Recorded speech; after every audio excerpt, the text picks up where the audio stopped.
Hi everyone. Today, we have an unusual and very important episode for you. We will talk about the most shocking leak in the history of the internet, which occurred on August 31st, 2014. On that day, the internet was flooded with intimate photos of celebrities, and this event shocked everyone. But these weren't just any photos. This was a massive leak that affected the most famous stars of that time. Let's find out how it happened, who was behind it, and what the consequences were for everyone involved. In this episode, you will learn how the leak started and why it spread at an incredible speed, how celebrities and the public reacted, what measures were taken by law enforcement and who was punished. And of course, we'll discuss what each of us can do to protect our personal data online. Part 1. The beginning of the leak. Let's start from the very beginning. On August 31st, 2014, the internet literally exploded with a number of new users on Reddit. In just 24 hours, a subreddit dedicated to the leak of intimate photos of celebrities gained over 100,000 subscribers. These photos were not ordinary. They were private, intimate pictures of celebrities that were never meant for public viewing. Among the victims were the most famous stars of that time. For example, Jennifer Lawrence's photos became the most discussed.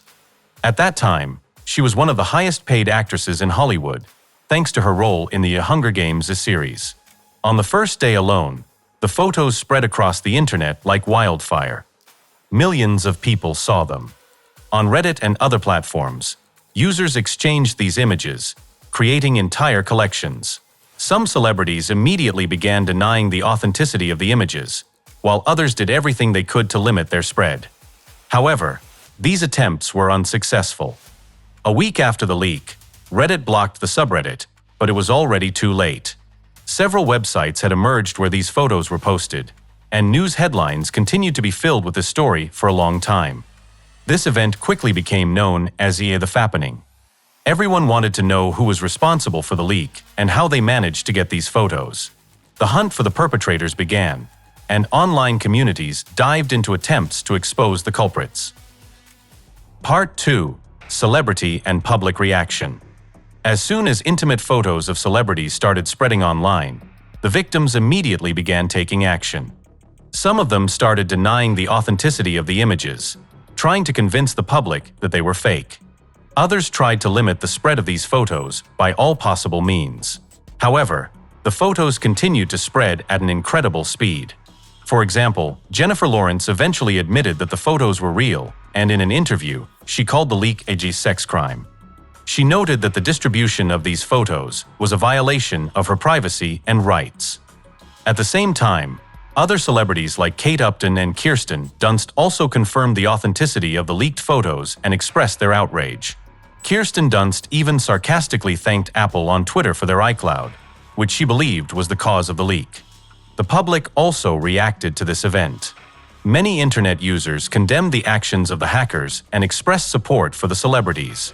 However, there were also those who showed an unhealthy interest in what had happened and tried to gain access to these photos. The reaction from internet platforms was mixed. Reddit, as mentioned earlier, blocked the subreddit a week after the leak, but this did not stop the spread of the photos. Other sites also began taking measures, but the photos had already spread across the internet. These events demonstrated how vulnerable personal data can be, even for the most famous people. And although the celebrities tried to protect their privacy, the flood of photos across the internet was unstoppable. Part 3. Investigation and search for the perpetrators. Immediately after the leak, active searches for the perpetrators began. Internet forums, especially 4chan, where many of these photos were first published, became the center of attention. This place has long been known for its anonymity and freedom of expression, which allowed such controversial content to spread. However, 4chan was not the only place where these photos could be found. Another community, Anon.ib, was also actively involved in the spread. This forum, specializing in the exchange of explicit images, became a primary source for the hackers and their followers. Internet detectives and journalists began carefully studying activity on these forums, trying to identify individuals involved in the leak. Numerous posts were discovered where users boasted about their successes and exchanged hacking methods. Many users doubted the authenticity of the photos and tried to understand how the hackers got access to such personal information. Gradually, it became clear that the main tools for the hack were phishing and exploiting vulnerabilities in the iCloud security system. Hackers sent fake emails that looked like official notifications from Apple, tricking users into entering their login credentials on fake websites. After gaining access to the accounts, they downloaded personal photos and videos stored in the cloud. Soon, law enforcement got involved. The FBI began an investigation, and within a few months, the first suspects were arrested. One of the first to be detained, Ryan Collins, pleaded guilty and explained how he managed to hack over 100 celebrity accounts. The investigation continued for several years. As a result, several people were arrested and convicted, including Emilio Herrera, Edward Majorczyk, George Garofano, and Christopher Brannon. These criminals received various prison terms for their actions. However, many believed that the sentences were too lenient considering the scale and consequences of their actions. Some participants in the leak were never found, and many questions remained unanswered. Nevertheless, the investigation highlighted the importance of protecting personal data and the need to strengthen internet security measures. Part 4. Hacking Methods. Now let's take a closer look at the methods hackers use to gain access to celebrities' personal photos. First of all, we should mention phishing, one of the most common and effective hacking methods.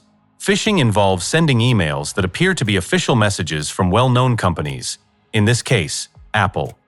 These emails contained links that led to fake websites mimicking the iCloud login pages. Many celebrities, unsuspectingly, entered their logins and passwords on these fake sites, thereby giving hackers access to their accounts. Once they had access to iCloud, hackers could download all the data stored in the cloud, including photos and videos. Another method used by hackers was social engineering. Hackers collected information about their victims from open sources, social networks, news articles, and interviews. This information helped them to more accurately tailor their phishing attacks and guess passwords. Additionally, vulnerabilities in iCloud security systems also played a role. Despite Apple's efforts to protect user data, hackers found weak spots and exploited them to penetrate accounts. After the leak, Apple conducted a large-scale investigation and implemented additional security measures, such as two-factor authentication. These measures made it much more difficult for hackers, but users also need to be more attentive to their personal data. It is important to remember that internet security is everyone's responsibility. Be careful with the emails you receive, check the authenticity of links, and use complex passwords. Setting up two-factor authentication is another important step to protecting your data. Analyzing hacking methods shows that even the simplest security measures can significantly reduce the risk of personal data leaks. Part 5. The FBI Investigation. When the scale of the leak became apparent, the Federal Bureau of Investigation, FBI, took over the investigation. The agent started by analyzing phishing emails and fake websites to identify their creators. The FBI actively collaborated with companies like Apple and Google to access data and traces left by the hackers. This included IP addresses used to log into hacked accounts and information about emails sent from phishing sites. During the investigation, several people who were actively involved in the cybercrime were arrested. The first arrest was Ryan Collins, who pleaded guilty to phishing and hacking over 100 celebrity accounts.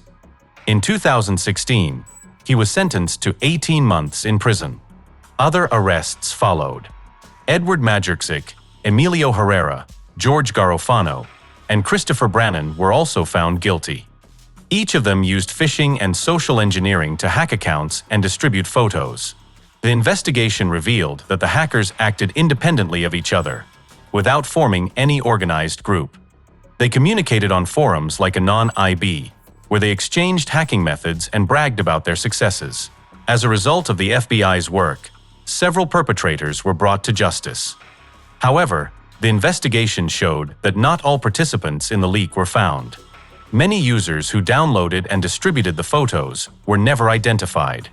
Nevertheless, the The investigation highlighted the need to strengthen cybersecurity measures and educate the public about protecting personal data. The leak of 2014 became a significant lesson for everyone involved. Conclusion: the 2014 photo leak remains one of the most significant cybercrimes in the history of the Internet. It exposed vulnerabilities in our security systems and showed how important it is to protect personal data. Celebrities whose photos were leaked suffered significant emotional and psychological harm. Their privacy was violated, and many of them are still dealing with the consequences of this incident. At the same time, this incident served as a reminder of the need to take cybersecurity seriously. Simple steps like setting up two-factor authentication and being cautious with suspicious emails can significantly reduce the risk of personal data leaks. We hope this episode was useful and interesting for you. Remember that your security on the Internet depends on your vigilance and attention. Thank you for being with us, and until next time.